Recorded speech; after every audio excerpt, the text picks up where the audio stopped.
Hey guys, in this video, let me share you how to change your monitor refresh rate. So if you bought a new monitor and your monitor support a higher refresh rate means in Windows 11, how to change the screen refresh rate.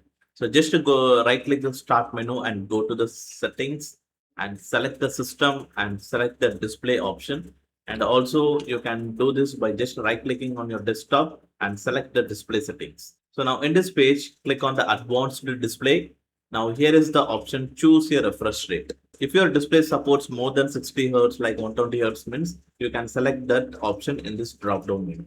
And also here is the dynamic refresh rate. You can enable this option if you are using a laptop means so it will actually save the power based on your usage. And apart from this Windows settings, you can also do this by using your GPU settings also. So just right click, I am using the NVIDIA GPU. So select the NVIDIA control panel, and if you are using any other GPU means go to that control panel. Here you have to go to the change resolution under the display settings. So here is the option refresh rate. Just click on this and in this drop down menu, select the higher refresh rate as per your monitor capability. Well, using these steps, you can easily change your monitor screen refresh rate. Well, that's it about this video, guys. Hopefully, if you like this video, hit the like, subscribe. Thanks for watching.